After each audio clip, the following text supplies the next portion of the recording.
नमस्कार voice nexus में आपका स्वागत है। अगर आपको कहानियां सुनना पसंद है तो चैनल को सब्सक्राइब ज़रूर करें। सब्सक्राइब करके हमारी हेल्प कर सकते हैं। आज सुनिए प्रेमचंद जी की लिखी कहानी जिसका शीर्षक है कफन। झोंपड़े के द्वार पर बाप और बेटा दोनों एक बुझे हुए अलाव के सामने चुपचाप बैठे हुए थे और अंदर बेटे की जवान बीवी बुधिया प्रसव वेदना में पछाड़ खा रही थी। रह रहकर उसके मुंह से ऐसी दिल हिला देने वाली आवाज निकलती थी कि दोनों कलेजा थाम लेते थे। जाड़ों की रात थी। प्रकृति सन्नाटे में डूबी हुई। सारा गांव अंधकार में लय हो गया था। खीसू ने कहा, मालूम होता है बचेगी नहीं। सारा दिन दौड़ते हो गया। जा देख तो आ। माधव चिढ़कर बोला, मरना ही है तो जल्दी मर क्यों नहीं जाती? देख कर क्या करूं?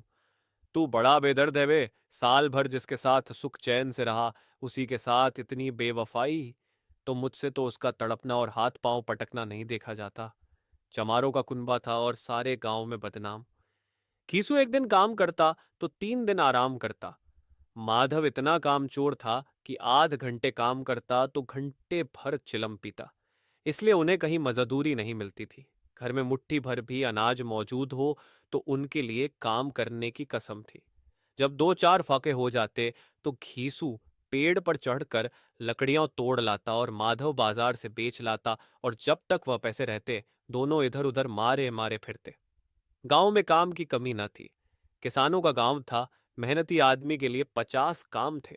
मगर इन दोनों को उसी वक्त बुलाते जब दो आदमियों से एक का काम पाकर भी संतोष कर लेने के सिवा और कोई चारा न होता। अगर दोनों साधु होते तो उन्हें संतोष और धैर्य के लिए संयम और नियम की बिल्कुल जरूरत न होती। यह तो इनकी प्रकृति थी। विचित्र जीवन था इनका। घर में मिट्टी के 2-4 बर्तन के सिवा कोई संपत्ति नहीं। फटे चीथड़ों से अपनी नग्नता को ढांके हुए जे जाते थे। संसार की चिंताओं से मुक्त, कर्ज से लदे हुए। गालियां भी खाते, मार भी खाते, मगर कोई गम नहीं। दीन इतने की वसूली की बिल्कुल आशा न रहने पर भी लोग इन्हें कुछ न कुछ कर्ज दे देते थे।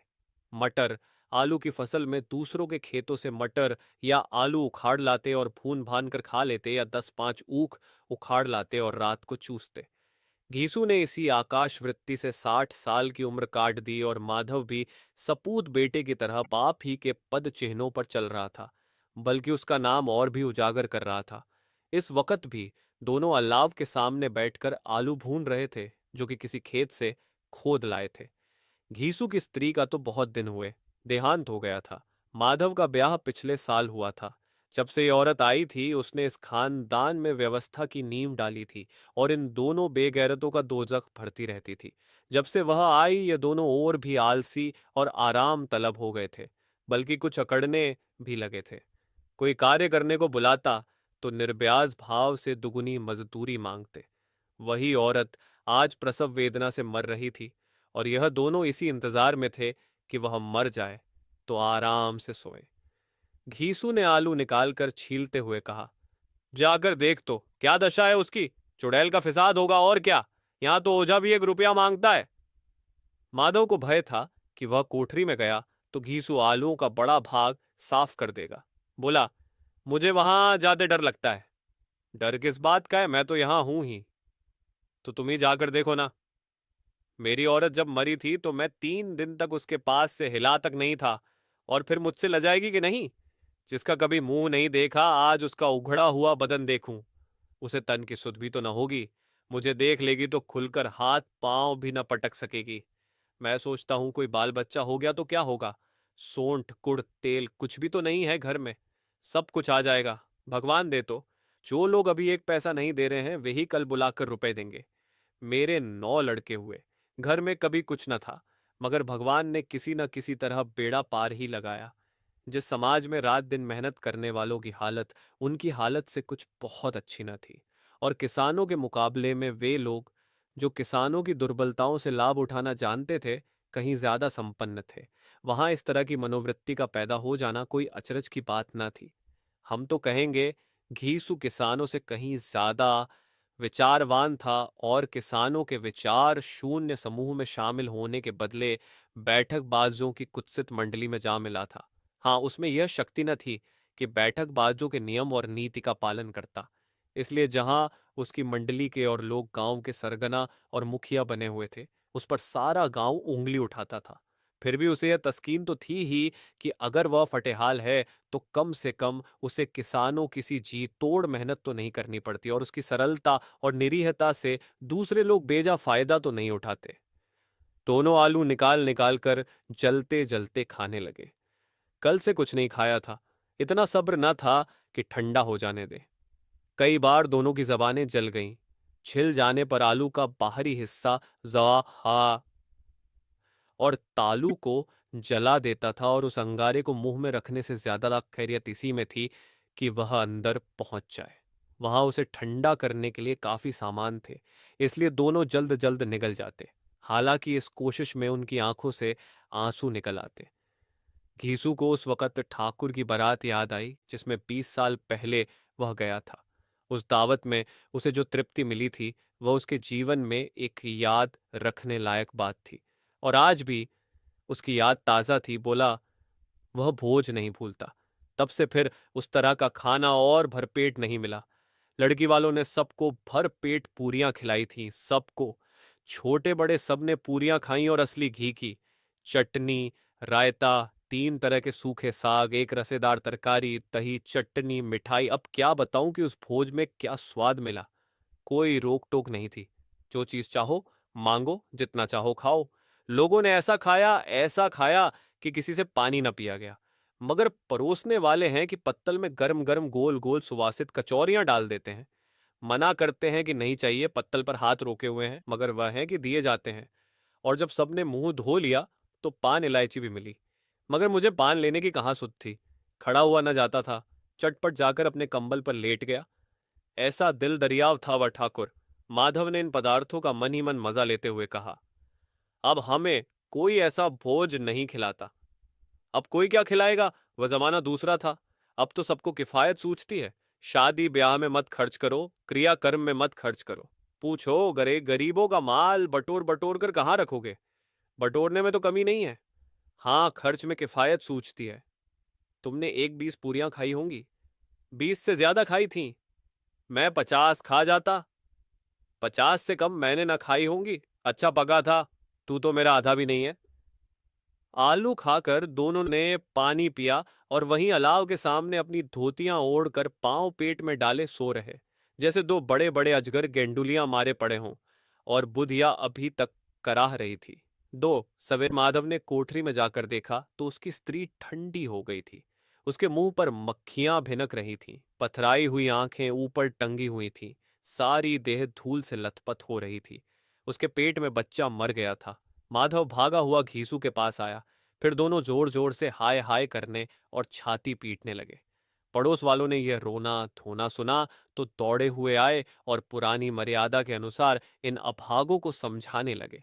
मगर ज्यादा रोने पीटने का अवसर न था। कफन की और लकड़ी की फिक्र करनी थी। घर में तो पैसा इस तरह गायब था जैसे चील के घोंसले में मांस। बाप बेटे रोते हुए गांव के जमींदार के पास गए। वह इन दोनों की सूरत से नफरत करते थे। कई बार इन्हें अपने हाथों से पीट चुके थे, चोरी करने के लिए, वादे पर काम पर न आने के लिए। पूछा, क्या है बे घिसुआ, रोता क्यों है? अब तो तू कहीं दिखलाई भी नहीं देता। मालूम होता है इस गांव में रहना नहीं चाहता। घीसू ने जमीन पर सिर रखकर आंखों में आंसू भरे हुए कहा, सरकार, बड़ी बड़ी विपत्ति में हूं। माधव की घरवाली रात को गुजर गई। रात भर तड़पती रही सरकार। हम दोनों उसके सिरहाने बैठे रहे। दवा दारू जो कुछ हो सका सब कुछ किया, मुदा वह हमें दगा दे गई। अब कोई एक रोटी देने वाला भी न रहा मालिक। तबाह हो गए। घर उजड़ गया। आपका गुलाम हूं, अब आपके सिवा कौन उसकी मिट्टी पार लगाएगा। हमारे हाथ में तो जो कुछ था वह सब तो दवा दारू में उठ गया। सरकार ही की दया होगी तो उसकी मिट्टी उठेगी। आपके सिवा किसके द्वार पर जाऊं। जमींदार साहब दयालु थे, मगर घीसू पर दया करना काले कंबल पर रंग चढ़ाना था। जी मैं तो आया, कह दें चल दूर हो यहां से।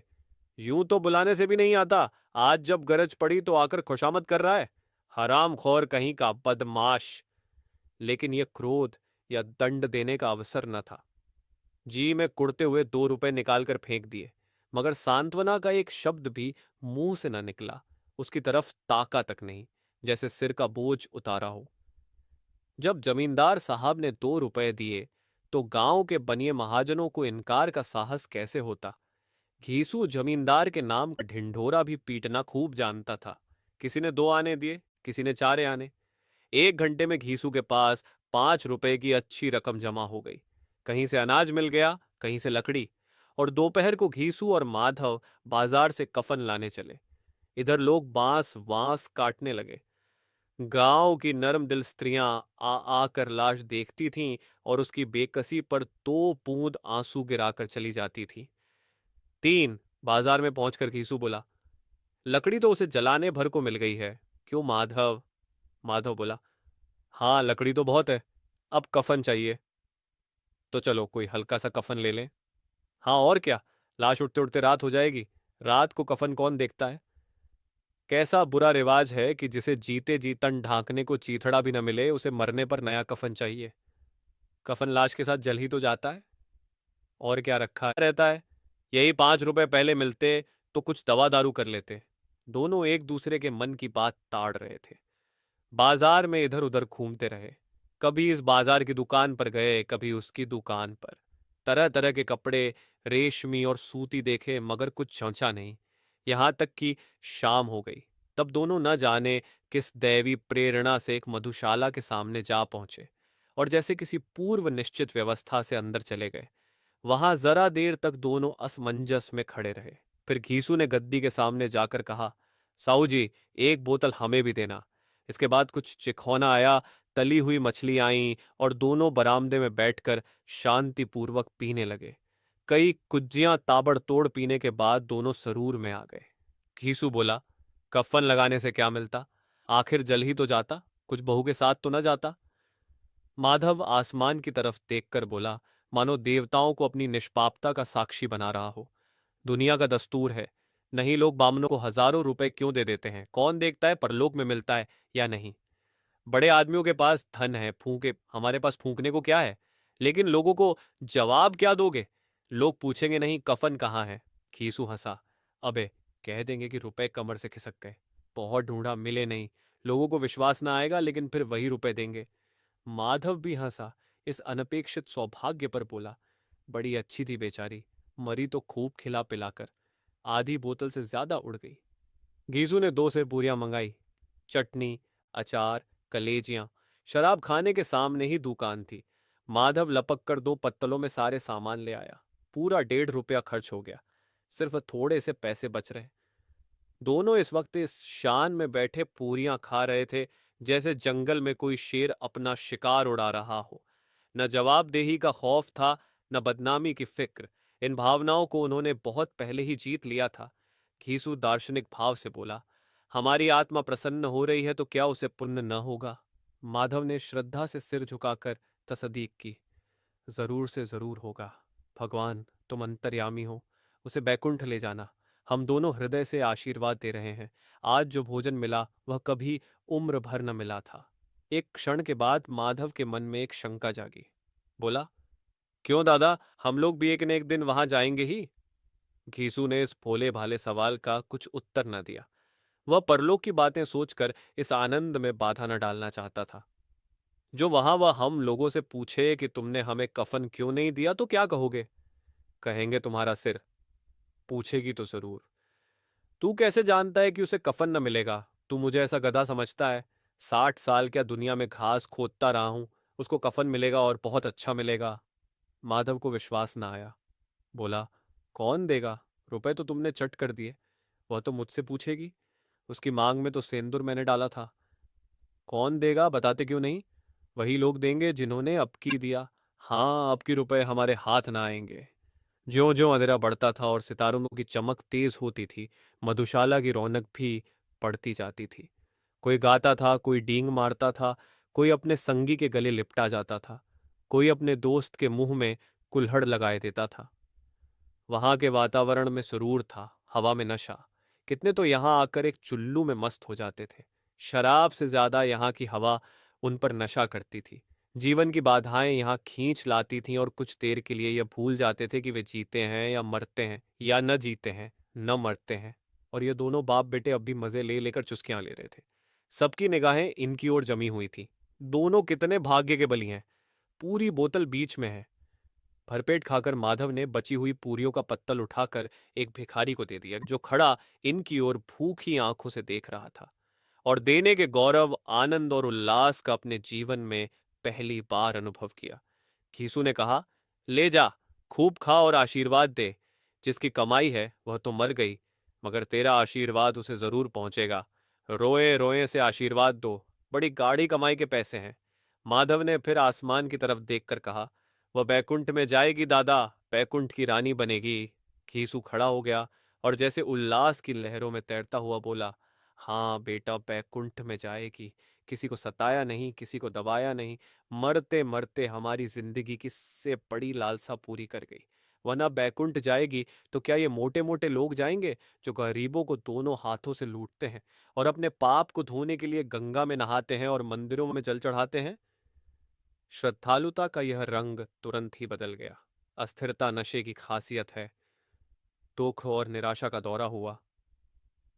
माधव बोला, मगर दादा, बेचारी ने जिंदगी में बड़ा दुख भोगा, कितना दुख झेलकर मरी। वह आंखों पर हाथ रखकर रोने लगा, चीखें मार मार कर। खीसू ने समझाया, क्यों रोता है बेटा, खुश हो कि वह माया जाल से मुक्त हो गई, जंजाल से छूट गई। बड़ी भाग्यवान थी जो इतनी जल्द माया मोह के बंधन तोड़ दिए। और दोनों खड़े होकर गाने लगे, ठगिनी क्यों नैना झमकावे, ठगिनी। पियक्कड़ों की आंखें इनकी ओर लगी हुई थीं और यह दोनों अपने दिल में मस्त गाए जाते थे। फिर दोनों नाचने लगे, उछले भी, कूदे भी, गिरे भी, मटके भी, भाव भी बनाए, अभिनय भी किए और आखिर नशे में मदमस्त होकर वहीं गिर पड़े। अगर आपको कहानियां सुनना पसंद है तो चैनल को सब्सक्राइब जरूर करें, वीडियो को लाइक एवं कमेंट करके अपना सुझाव दें। सब्सक्राइब करके हमारी हेल्प कर सकते हैं। धन्यवाद।